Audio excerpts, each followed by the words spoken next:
نحمده ونصلي على رسوله الكريم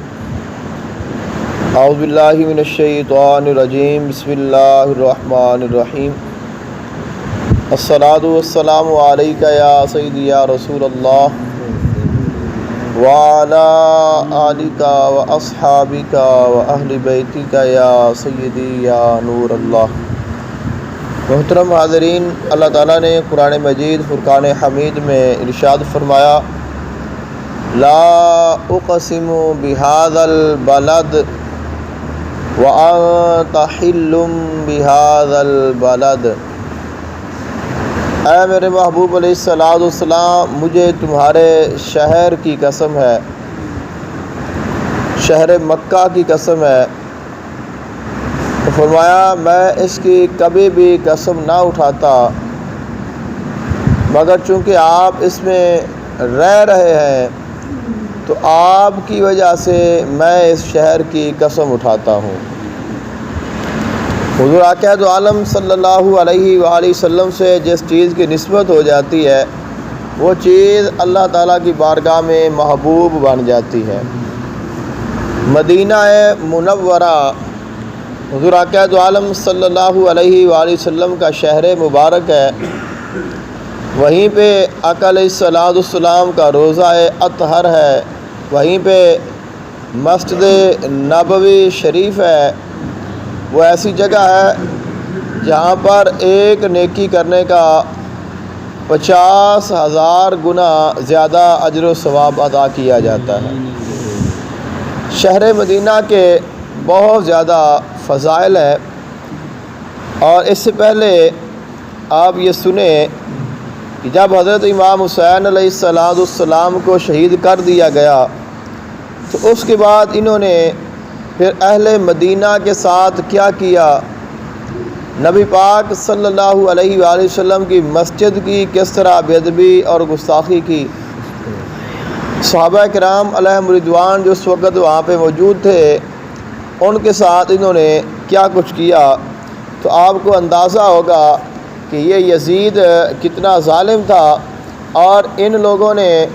آقا علیہ السلام کے دین پر اور آپ کی امت پر کتنے ظلم و ستم ڈھائے ہیں۔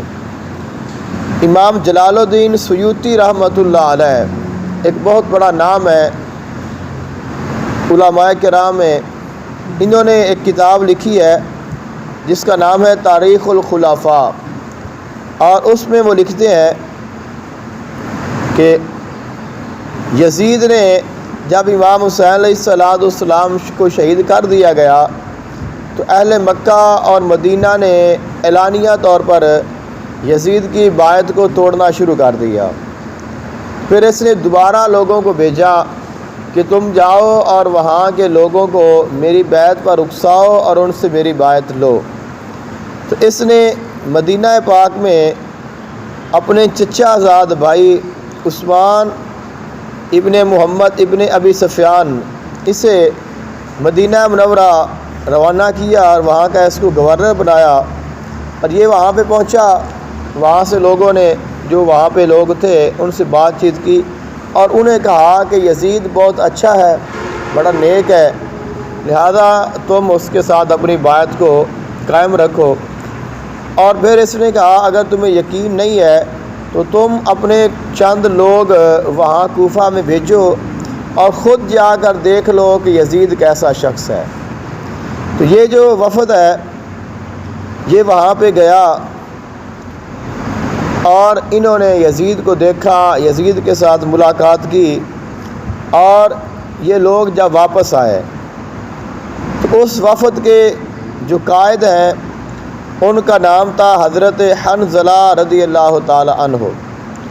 وہ آئے اور انہوں نے تمام لوگوں کو جمع کیا اور کہا واللہ ہم نے یزید کی مخالفت اس وقت اختیار کی جب ہم کو یقین ہو گیا کہ اب ہم پر آسمان سے پتھروں کی بارش ہوگی، کیونکہ یزید کے فسق و فجور کا یہ عالم تھا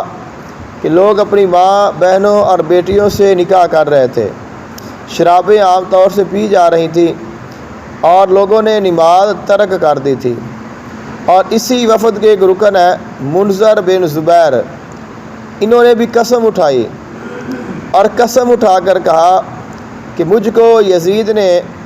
1,00,000 درہم دیے ہیں اور میرے ساتھ احسان بھی کیا ہے، لیکن میں سچائی کو ہاتھ سے جانے نہ دوں گا۔ یزید شراب نوش اور تارک صوم و صلات ہے۔ اور ابن جوزی ابو الحسن بدہنی سے جو سکہ راوی ہیں نقل کرتے ہیں کہ اہل مدینہ یزید کی علامات فسق و فجور کے ظاہر ہو جانے کے بعد ممبر پر چڑھ کر اس کی باعث سے منکر ہو گئے۔ عبداللہ ابن ابی عمرو بن حفص فخروی نے اپنا امامہ سر سے اتار کر کہا، اگرچہ یزید نے مجھ کو صلہ اور انعام دیا ہے، نیز میری جائیداد میں بھی اضافہ کیا ہے، لیکن جو خدا کا دشمن اور دوائم الخمر ہو، میں نے اس کی بیعت کو اس طرح اپنے سے علیحدہ کر دیا جس طرح اپنی دستار کو کر دیا۔ اس کے بعد دیگر لوگوں نے یزید کی باعث سے اپنی بیداری کا اظہار کرتے ہوئے اس کی بیعت توڑ دی، اور عثمان بن محمد جو کہ یزید شکی کی جانب سے گورنر مدینہ تھا، اس کو مدینہ سے نکال دیا، اور حضرت عبداللہ بن حنظلہ رضی اللہ تعالی عنہ ان کے دست پر بیعت کر رہی۔ جب یزید کو اس چیز کی خبر پہنچی تو اس نے ایک شخص تھا جس کا نام تھا مسلم بن عقبہ، اس کو 63 ہجری میں 20,000 لشکر کے ساتھ مدینہ طیبہ اور مکہ مکرمہ پر حملہ کرنے کے لیے بھیجا۔ اور یہ شخص جب مدینہ منورہ میں آیا تو اس نے قتل و غارت مظالم کا ایسا بازار گرم کیا کہ آپ اندازہ بھی نہیں لگا سکتے۔ لوگوں کے گھروں کو لوٹ لیا، 700 صحابہ کرام کو شہید کیا، تابعین اور حفاظ کرام وغیرہ کل 10,000 سے زائد لوگوں کو شہید کیا، لڑکیوں کو قید کیا، پاک دام عورتوں کو 3 روز اپنے اور یزیدی فوجیوں کے لیے حلال کیا۔ روضہ شریف ممبر شریف کی درمیانی جگہ جسے روضہ من ریاض الجنت کہا جاتا ہے، جنت کے باغوں میں سے ایک باغ ہے، یہاں پہ انہوں نے اپنے گھوڑے باندھے اور ان کی لید اور پیشاب حضور آقا علیہ السلام کے ممبر اطہر پر بھی پڑتے رہے۔ 3 دن تک مسجد نبوی میں لوگ نماز نہیں پڑھ سکے، اور صرف سعید بن مسیب رضی اللہ تعالیٰ عنہ جو کہ تابعین میں سے ہے، وہ پاگل بن کر وہاں مسجد میں رہے اور وہ وہیں پہ نماز پڑھتے رہے۔ 1-2 بار انہوں نے پکڑا بھی، لیکن یہ خود بخود دیوانہ بن گئے، پاگل بن گئے۔ انہوں نے کہا کہ یہ دیوانہ ہے اور انہیں چھوڑ دیا۔ وہ فرماتے ہیں کہ جن 3 دنوں میں مسجد میں نہ اذان ہوئی ہے نہ جماعت ہوئی ہے، میں آقا علیہ السلام کے روضہ پاک کے قریب رہتا تھا، اور ہر نماز کے وقت آقا علیہ السلام کی قبر سے اذان کی آواز آتی تھی، اور میں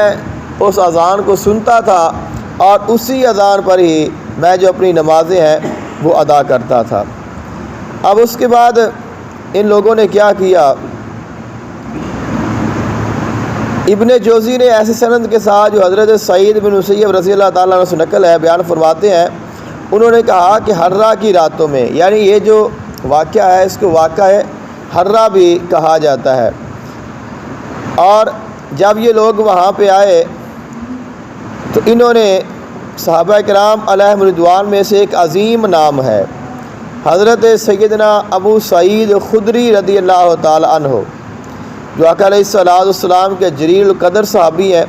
اور ان سے بہت ساری روایات جو احادیث ہیں وہ مروی ہیں۔ جب یزیدی فوج ان کے مکان میں گھسی اور ان کے ہاں انہیں کچھ مال و دولت حاصل نہ ہوا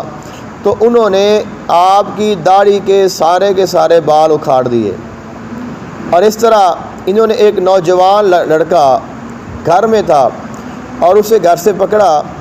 اور اس کی ماں فریاد کرتی آئی، ان کے پیچھے آئی کہ میرا بچہ اپنے گھر میں بیٹھا ہے، اس نے کسی کو کچھ نہیں کہا، لہذا اس کو چھوڑ دیں۔ تو جب یہ ماں اپنے بیٹے کے پیچھے آئی اور اس شخص کے پاس جس کا نام مسلم تھا اس کے سامنے آئی، تو اس نے اس کے سامنے اس کے بیٹے کا سر قلم کر دیا اور اس کا سر اس کی گود میں پھینک دیا اور کہا کہ تجھے یہ غنیمت سمجھ کہ میں نے تیری جان نہیں لی، صرف تیرے بیٹے کی جان لی ہے۔ اور اس شخص نے بڑی کوشش کی لوگوں کو بیعت کروانے کی، تو حضور اقدس عالم صلی اللہ علیہ وآلہ وسلم، آپ کے صحابہ کرام اور آپ کے جو خاندان میں سے بہت سارے ایسے لوگ جو پھر بھی اس کی بیعت کو نہیں مانے، ایک شخص تھا جو قبیلہ قریش سے تھا، اور اس نے کہا کہ میں یزید کے جو اچھے کام ہیں ان پر اس کی بیعت کرتا ہوں، لیکن اس کے برے کاموں پر بیعت نہیں کرتا، تو اسے بھی وہیں پہ قتل کر دیا گیا۔ اور جب اس شخص کو قتل کیا تو اس کی جو ماں ہے ام یزید بن عبداللہ بن ربیعہ، انہوں نے قسم کھائی کہ اگر اللہ مجھے طاقت اور قدرت دے تو میں اس ظالم شخص کو زندہ یا مردہ جلا دوں گی۔ جب وہ ظالم مدینہ منورہ میں قتل و غارت گری کے بعد مکہ معظمہ کی طرف متوجہ ہوا تاکہ وہاں حضرت عبداللہ بن زبیر اور ان کے تمام لوگوں کا خاتمہ کرے جو یزید کے خلاف ہیں، تو راستے میں اس کے اوپر فالج کا اٹیک ہوا اور اسی فالج کی وجہ سے وہ مر گیا اور اسے وہیں پہ دفن کر دیا گیا۔ اور یہ جو فوج ہے یہ حسین بن نمیر سکونی اس کی قیادت میں آگے چلی گئی۔ اب یہ لشکر چلا گیا اور وہ جو ماں جس نے قسم کھائی تھی کہ میں نے اس شخص کو زندہ یا مردہ جلانا ہے، تو وہ اس کی قبر پر آئی اور اس کی قبر کو کھولا۔ جب اس کی قبر کو کھولا سر کی جانب سے، تو اس کے سر کے اوپر ایک اژدہا تھا جو اس کی گردن سے لپٹا ہوا تھا۔ اس کے ساتھ کچھ لوگ بھی تھے، انہوں نے کہا کہ اس کو چھوڑ دیں، اللہ تعالیٰ کی طرف سے اس پر عذاب پہلے ہی آ چکا ہے۔ تو اس نے کہا کہ نہیں، میں نے اس کو نہیں چھوڑنا، میں نے اپنی قسم پوری کرنی ہے۔ پھر انہوں نے پاؤں کی جانب سے جو اس کی قبر ہے وہ کھولی، تو پھر بھی دیکھا کہ ایک اور سانپ ہے جو اس کے پاؤں کی جانب اس سے لپٹا ہوا ہے۔ لوگوں نے پھر کہا کہ اس کو چھوڑ دے، لیکن اس مائی نے کہا کہ نہیں، میں نے اپنی قسم جو ہے وہ پوری کرنی ہے۔ تو پھر اس نے اللہ تعالیٰ کی بارگاہ میں دعا کی، 2 نفل نماز حاجت ادا کیے اور دعا کی کہ اے اللہ، میری اس کے ساتھ دشمنی تیری رضا کے لیے ہے، لہذا تو میری مدد کر اور مجھے اس پر قدرت دے۔ تو پھر